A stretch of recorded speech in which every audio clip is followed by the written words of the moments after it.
Hi hello guys, welcome back to Aadya colourful. ನಾನು Suma. Friends, ಇವತ್ತಿನ ವಿಡಿಯೋದಲ್ಲಿ ಒಂದು ಜ್ಯೂಸ್ ರೆಸಿಪಿಯನ್ನು ನಿಮ್ಮ ಜೊತೆ ಶೇರ್ ಮಾಡ್ಕೊಳ್ತಾ ಇದ್ದೀನಿ. ಖಂಡಿತವಾಗ್ಲೂ ಒಂದ್ಸಲ ಈ ರೀತಿಯಾಗಿ ಜ್ಯೂಸನ್ನು ತಯಾರಿಸಿ ನೋಡಿ. ನೀವು ಕೂಡ ತುಂಬಾ ಈಸಿಯಾಗಿ ಮನೆಯಲ್ಲಿ ತುಂಬ ಇಷ್ಟಪಟ್ಟು ಇದನ್ನು ಮಾಡಿ ಕುಡಿತೀರಾ ಅಂತ ಹೇಳ್ಬೋದು. ಸೊ ನೀವೆಲ್ಲರೂ ಫಸ್ಟ್ ಟೈಮ್ ನನ್ನ ಚಾನಲ್ಗೆ ವಿಸಿಟ್ ಮಾಡಿದರೆ ಪ್ಲೀಸ್ ಚಾನಲ್ನ ಸಬ್ಸ್ಕ್ರೈಬ್ ಮಾಡ್ಕೊಳ್ಳಿ, ಹಾಗೆ ಲೈಕ್ ಮಾಡಿ ಮತ್ತು ಹೆಚ್ಚೆಚ್ಚು ಶೇರ್ ಮಾಡಿ.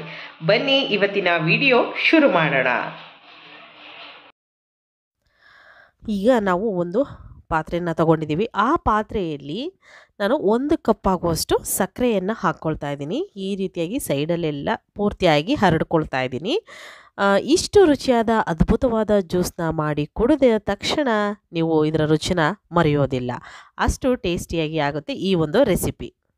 ನಾವು ಸಕ್ಕರೆಯ ಒಂದು ಕ್ಯಾರಮೆಲ್ನ ಮಾಡ್ಕೋಬೇಕಾಗುತ್ತೆ. ಸೊ ನೋಡ್ಬೋದು, ಈ ರೀತಿಯಾಗಿ ಸಕ್ಕರೆಯನ್ನು ಪೂರ್ತಿಯಾಗಿ ಕರಗಿಸ್ಕೊಳ್ತಾ ಇದ್ದೀವಿ. ಸ್ಟೀಲ್ ಪಾತ್ರೆಯಲ್ಲೇ ನೀವು ಈ ಥರ ಮಾಡ್ಕೊಳ್ಳಿ. ಸ್ವಲ್ಪ ದಪ್ಪತನ ಇರೋವಂಥ ಪಾತ್ರೆಯನ್ನು ಇಟ್ಕೊಂಡ್ರೆ ಒಳ್ಳೆಯದು ಫ್ರೆಂಡ್ಸ್. ಈಗ ನಾನು ಇದನ್ನು ಚೆನ್ನಾಗಿ ಮಿಕ್ಸ್ ಮಾಡ್ಕೊಳ್ತಾ ಈ ಸಕ್ಕರೆ ಎಲ್ಲ ಪೂರ್ತಿಯಾಗಿ ಕರಗೋದಕ್ಕೆ ಬಿಡ್ತಾ ಇದ್ದೀನಿ. ಖಂಡಿತವಾಗ್ಲೂ ತುಂಬ ಅದ್ಭುತವಾದ ಜ್ಯೂಸನ್ನು ಒಂದ್ಸಲ ಮಾಡಿ ಕುಡಿದ ತಕ್ಷಣ ಇದರ ರುಚಿನ ನೀವು ಮರೆಯೋದಿಲ್ಲ. ಅಷ್ಟು ಟೇಸ್ಟಿಯಾಗಿ ತುಂಬಾ ಬೇಗ ಮಾಡ್ಕೊಳ್ಳುವಂತಹ ಒಂದು ಜ್ಯೂಸ್ ರೆಸಿಪಿ. ಖಂಡಿತವಾಗ್ಲೂ ಎಲ್ಲರಿಗೂ ಕೂಡ ತುಂಬಾ ಇಷ್ಟ ಆಗುತ್ತೆ. ಈಗ ಸಕ್ಕರೆ ಪೂರ್ತಿಯಾಗಿ ಕರಗಿದೆ. ಈಗ ಇದಕ್ಕೆ ನಾನು ಸ್ವಲ್ಪ ನೀರನ್ನು ಹಾಕ್ಕೊಳ್ತಾ ಇದ್ದೀನಿ. ನೋಡ್ಬೋದು, ಒಂದು ಅರ್ಧ ಕಪ್ ಆಗೋಷ್ಟು ನೀರು ಬೇಕಾಗುತ್ತೆ. ನೀರನ್ನು ಸ್ವಲ್ಪ ದೂರದಿಂದ ಹಾಕ್ಕೊಳ್ಳಿ ಫ್ರೆಂಡ್ಸ್. ಸ್ವಲ್ಪ ನೀರು ಹಾಕ್ಕೊಳ್ಳಿ ಫಸ್ಟಿಗೆ, ಅದಾದಮೇಲೆ ಮಿಕ್ಸ್ ಮಾಡಿ ಮತ್ತೆ ಸ್ವಲ್ಪ ನೀರನ್ನು ಹಾಕ್ಕೊಳ್ಳಿ. ಟೋಟಲ್ ಆಗಿ ಅರ್ಧ ಕಪ್ಪು ನೀರು ನಮಗೆ ಬೇಕಾಗುತ್ತೆ. ಅಷ್ಟನ್ನು ಹಾಕ್ಕೊಂಡು ಒಂದ್ಸಲ ಮಿಕ್ಸ್ ಮಾಡ್ಕೊಳ್ಳೋಣ ನೀಟಾಗಿ. ಈ ರೀತಿಯಾಗಿ ನಮಗೆ ಸಕ್ಕರೆಯ ಒಂದು ಪಾಕ ರೆಡಿ ಆಗುತ್ತೆ. ಈ ರೀತಿ ಇರಬೇಕು, ಆಯಿತಾ? ಸೊ ಈಗ ಚೆನ್ನಾಗಿ ಮಿಕ್ಸ್ ಮಾಡಿಕೊಂಡು ಇದನ್ನು ಸ್ವಲ್ಪ ಬಾಯ್ಲ್ ಆಗೋದಕ್ಕೆ ಬಿಡ್ತಾ ಇದ್ದೀನಿ. ನಾವು ನೀರು ಹಾಕಿರೋದ್ರಿಂದ ಒಂದು ಕುದಿ ಬರಲಿ ಅಂತ ಅಷ್ಟೇ. ಅದಾದ ನಂತರ ನಾವು ಯಾವ ಕಪ್ಪಿನಲ್ಲಿ ಸಕ್ಕರೆ ಮತ್ತು ನೀರನ್ನು ತೊಗೊಂಡಿದ್ದೀವೋ ಅದೇ ಕಪ್ಪಿನ ಅಳತೆಯಲ್ಲಿ ಹಾಲನ್ನು ತೊಗೊಳ್ಬೇಕಾಗುತ್ತೆ. ಒಂದು ಸಲ ನೋಡಿ, ನೀಟಾಗಿ ಒಂದು ಕುದಿ ಬಂದಿದೆ. ಈಗ ಚೆನ್ನಾಗಿ ಮಿಕ್ಸ್ ಮಾಡ್ಕೊಂಡ ನಂತರ ಈಗ 1 ಕಪ್ಪು ಹಾಲು ಫಸ್ಟಿಗೆ ಹಾಕ್ಕೊಳ್ತಾ ಇದ್ದೀನಿ. 1 ಕಪ್ ಹಾಲನ್ನು ಹಾಕ್ಕೊಂಡಿದ್ದೀನಿ. ಅದೇ ಕಪ್ಪಿನ ಅಳತೆಯಲ್ಲಿ ನಾನು ಎಲ್ಲದನ್ನು ಕೂಡ ತಗೊಳ್ತಾ ಇರೋದು. ನಂತರ ಇನ್ನೊಂದು ಕಪ್ಪು ಹಾಲನ್ನು ಹಾಕ್ಕೊಳ್ಳೋಣ. ಟೋಟಲ್ ಆಗಿ 2 ಕಪ್ಪು ನಮಗೆ ಹಾಲು ಬೇಕಾಗುತ್ತೆ. ಈ ಒಂದು ಮಿಲ್ಕ್ ಜ್ಯೂಸ್ ರೆಸಿಪಿನ ಖಂಡಿತವಾಗ್ಲೂ ನೀವು ಯಾವತ್ತೂ ಕೂಡ ತಯಾರಿಸಿರಲ್ಲ. ಆದರೆ ಈ ವಿಧಾನದಲ್ಲಿ ಒಂದ್ಸಲ ಈ ಜ್ಯೂಸನ್ನು ತಯಾರಿಸಿ ನೀವು ಕುಡಿದ್ರೆ ಮತ್ತೆ ಇದರ ರುಚಿ ಮರೆಯೋದಿಲ್ಲ. ಅಷ್ಟು ಬೇಗ ನಿಮಗೆ ಒಂದು ಟೇಸ್ಟನ್ನು ಇದು ಕೊಡುತ್ತೆ. ಅಷ್ಟು ಟೇಸ್ಟಿ ಇರುತ್ತೆ. ಖಂಡಿತವಾಗ್ಲೂ ನೀವು ಮತ್ತೆ ಮತ್ತೆ ಇದನ್ನು ಮಾಡಿ ಕುಡಿತೀರ. ಅಷ್ಟು ತುಂಬ ಚೆನ್ನಾಗಿರುತ್ತೆ. ಈಗ ಒಂದ್ಸಲ ಮಿಕ್ಸ್ ಮಾಡ್ಕೊಳ್ತಾ ಇದ್ದೀನಿ. ನೀಟಾಗಿ ಎಲ್ಲ ಮಿಕ್ಸ್ ಆಗಬೇಕು.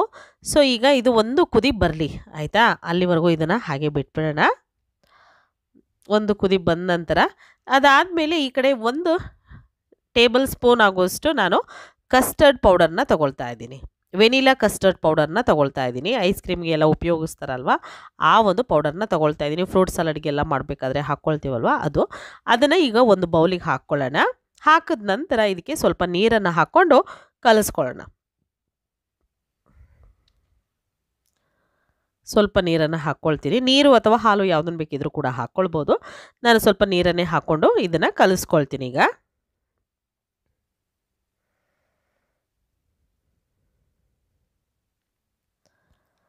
ಈಗ ಮಿಕ್ಸ್ ಮಾಡಿಕೊಳ್ಳೋಣ. ತುಂಬಾ ಈಸಿಯಾಗಿ ಮಾಡ್ಕೊಳ್ಳುವಂತಹ ಒಂದು ಶರ್ಬತ್ ರೆಸಿಪಿ. ಸೊ ಈ ಒಂದು ಬಿಸಿಲಿಗೆ ಖಂಡಿತವಾಗ್ಲೂ ಜ್ಯೂಸ್ಗಳು ಬೇಕೇ ಬೇಕು. ಯಾವುದಾದ್ರೂ ಒಂದೇ ಥರದ ಜ್ಯೂಸನ್ನು ದಿನ ಮಾಡಿ ಕುಡಿದ್ರೆ ಚೆನ್ನಾಗಿರೋದಿಲ್ಲ. ಥರದ್ದನ್ನು ನೀವು ಖಂಡಿತವಾಗ್ಲೂ ಮಾಡಿ ಕುಡೀರಿ. ಖಂಡಿತ ನಿಮಗೂ ಕೂಡ ತುಂಬ ಇಷ್ಟ ಆಗುತ್ತೆ.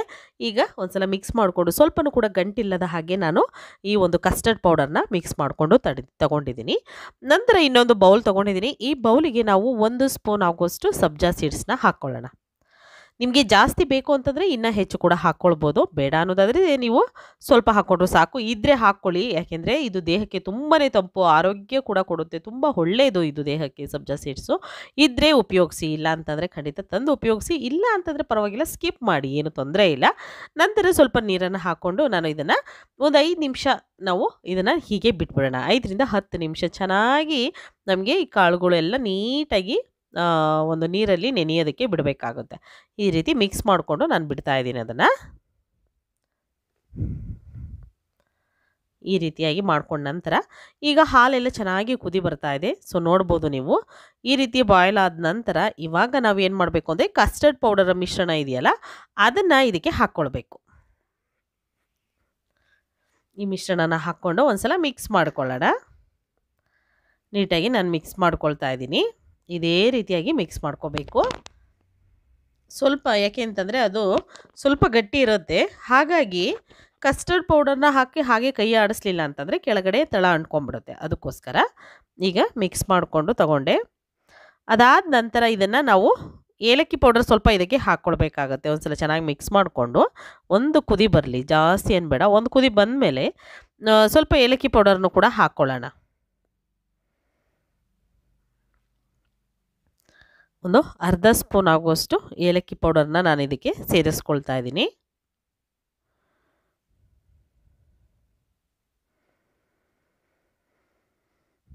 ನೀಟಾಗಿ ಮಿಕ್ಸ್ ಮಾಡ್ಕೊಳ್ಳೋಣ.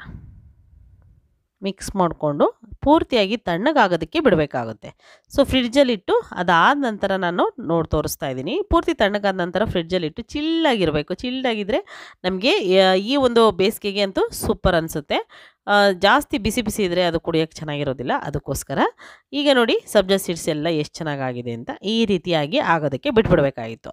ಅದಾದ ನಂತರ ಇವಾಗ ಇದಕ್ಕೆ ನಾವು ಸಬ್ಜಾ ಸೀಡ್ಸ್ನ ನಾನು ಹಾಕ್ಕೊಳ್ತಾ ಇದ್ದೀನಿ. ನಿಮಗೆ ಎಷ್ಟು ಬೇಕು ನೋಡಿ ಅಷ್ಟನ್ನು ಹಾಕ್ಕೊಳ್ಬೋದು. 1-2 ಟೇಬಲ್ ಸ್ಪೂನ್ ಆಗೋಷ್ಟು ನಾನು ಹಾಕ್ಕೊಂಡಿದ್ದೀನಿ ಸಾಕು ಅಂತ. ಮತ್ತು ಡ್ರೈ ಫ್ರೂಟ್ಸ್ ಬಾದಾಮ್ ಮತ್ತು ಪಿಸ್ತಾನ ಕಟ್ ಮಾಡಿಕೊಂಡು ಅದನ್ನು ಕೂಡ ಇದಕ್ಕೆ ಸೇರಿಸ್ಕೊಳ್ತಾ ಇದ್ದೀನಿ. ತುಂಬಾ ರುಚಿಯಾಗಿರುವಂತಹ ಅದ್ಭುತವಾಗಿರುವಂತಹ ಒಂದು ಜ್ಯೂಸು ಇದು. ಈ ಜ್ಯೂಸನ್ನು ಮಾಡಿ ಕುಡಿದ ತಕ್ಷಣ ಇದರ ರುಚಿನ ನೀವು ಮರೆಯೋದಿಲ್ಲ. ಅಷ್ಟು ಟೇಸ್ಟಿಯಾಗಿರುವಂಥ ಒಂದು ಹಾಲಿನ ಜ್ಯೂಸ್ ರೆಸಿಪಿಯನ್ನು ನಿಮ್ಮ ಜೊತೆ ಶೇರ್ ಮಾಡ್ಕೊಳ್ತಾ ಇದ್ದೀನಿ. ಖಂಡಿತವಾಗ್ಲೂ ಎಲ್ಲರ ಮನೆಯಲ್ಲೂ ಕೂಡ ಹಾಲು ಇದ್ದೇ ಇರುತ್ತೆ. ಸೊ ತಕ್ಷಣಕ್ಕೆ ನೀವು ಕೂಡ ಈ ಒಂದು ಜ್ಯೂಸನ್ನು ತಯಾರಿಸಿ ಕುಡಿದು ಹೇಗಿತ್ತು ಅಂತ ತಪ್ಪದೆ ಕಾಮೆಂಟ್ ಸೆಕ್ಷನಲ್ಲಿ ತಿಳಿಸಿ ಫ್ರೆಂಡ್ಸ್. ಈಗ ನಾನು ಮತ್ತೆ ಇದಕ್ಕೆ ಸ್ವಲ್ಪ ಡ್ರೈ ಫ್ರೂಟ್ಸ್ನೋ ಮತ್ತು ನಾನು ಸಬ್ಜಾ ಸೀಡ್ಸ್ನೋ ಹಾಕ್ಕೊಂಡಿದ್ದೀನಿ. ಯಾಕೋ ಸಾಕಾಗಲಿಲ್ಲ ಅಂತ ಅನ್ನಿಸ್ತು, ಅದಕ್ಕೋಸ್ಕರ ಎಲ್ಲದನ್ನು ಕೂಡ ಒಂದು ಸಲ ಚೆನ್ನಾಗಿ ಮಿಕ್ಸ್ ಮಾಡಿಕೊಂಡು ನಾವು ಲೋಟಕ್ಕೆ ಸರ್ವ್ ಮಾಡಿಕೊಳ್ಳೋಣ. ತುಂಬಾ ಈಸಿಯಾಗಿರುವಂತಹ ಟೇಸ್ಟಿಯಾಗಿರುವಂತಹ ಒಂದು ಹಾಲಿನ ಜ್ಯೂಸ್ ರೆಸಿಪಿ ರೆಡಿಯಾಗಿದೆ ಫ್ರೆಂಡ್ಸ್. ನೀವು ಕೂಡ ತಯಾರಿಸಿ. ಹಾಗೆ ನಿಮಗೆ ಹೆಚ್ಚು ಮತ್ತೆ ಜ್ಯೂಸ್ಗಳು ಬೇಕು ಅನ್ನೋದಾದರೆ ತಪ್ಪದೆ ಕಾಮೆಂಟ್ ಸೆಕ್ಷನಲ್ಲಿ ತಿಳಿಸಿ. ಯಾವ ಜ್ಯೂಸ್ ಬೇಕು ಅನ್ನೋದನ್ನು ನಾನು ಖಂಡಿತ ಕಾಮೆಂಟ್ ಸೆಕ್ಷನಲ್ಲಿ ನೀವು ಕಳಿಸಿದರೆ ನಾನು ವಿಡಿಯೋನ ಶೇರ್ ಮಾಡ್ತೀನಿ. ಅದಾದ ನಂತರ ಈಗ 2 ಲೋಟಕ್ಕೆ ನಾನು ಸರ್ವ್ ಮಾಡ್ಕೊಳ್ತಾ ಇದ್ದೀನಿ. 2 ಲೋಟಕ್ಕೂ ಕೂಡ ನಾವು ಹಾಕ್ಕೊಳ್ಳೋಣ. ಅದಾದ ನಂತರ ನಾವು ಸ್ವಲ್ಪ ಮೇಲ್ಗಡೆ ಡ್ರೈ ಫ್ರೂಟ್ಸ್ನ ಹಾಕ್ಕೊಂಡು ನಾವು ಗಾರ್ನಿಷ್ ಮಾಡ್ಕೊಳ್ಳೋಣ. ಸ್ವಲ್ಪ ಬಾದಾಮಿ ಮತ್ತು ಪಿಸ್ತಾ ಇಷ್ಟನ್ನು ಕೂಡ ನಾನು ಹಾಕ್ಕೊಳ್ತಾ ಇದ್ದೀನಿ. ನಿಮಗೆ ಯಾವುದು ಡ್ರೈ ಫ್ರೂಟ್ಸ್ ಇಷ್ಟ ಆಗುತ್ತಲ್ಲ ಸೊ ಅವನ್ನು ಹಾಕ್ಕೊಳ್ಳಿ. ಬೇಡ ಅಂತಂದರೆ ಸ್ಕಿಪ್ ಕೂಡ ಮಾಡ್ಬೋದು, ಏನು ತೊಂದರೆ ಇಲ್ಲ. ನೋಡಿ ಈ ರೀತಿಯಾಗಿ ಈಗ ತುಂಬಾ ಈಸಿಯಾಗಿರುವಂಥ ಟೇಸ್ಟಿಯಾಗಿರುವಂಥ ಬೇಸಿಗೆಗೆ ತುಂಬಾ ಕೂಲ್ ಆಗಿರುವಂತಹ ಒಂದು ಜ್ಯೂಸ್ ರೆಸಿಪಿ ಹಾಲಿನ ಜ್ಯೂಸ್ ರೆಡಿಯಾಗಿದೆ. ನೀವು ಕೂಡ ಮನೆಯಲ್ಲಿ ತಯಾರಿಸಿ ಹೇಗೆ ಬಂತು ಅಂತ ತಪ್ಪದೆ ಕಾಮೆಂಟ್ ಸೆಕ್ಷನಲ್ಲಿ ತಿಳಿಸಿ. ಇವತ್ತಿನ ವಿಡಿಯೋ ಇಲ್ಲಿಗೆ ಮುಗಿಸ್ತಾ ಇದ್ದೀನಿ. ಮತ್ತೆ ಇನ್ನೊಂದು ಹೊಸ ವಿಡಿಯೋ ಜೊತೆ ಬರ್ತೀನಿ. ಅಲ್ಲಿವರೆಗೂ take care, bye, see you.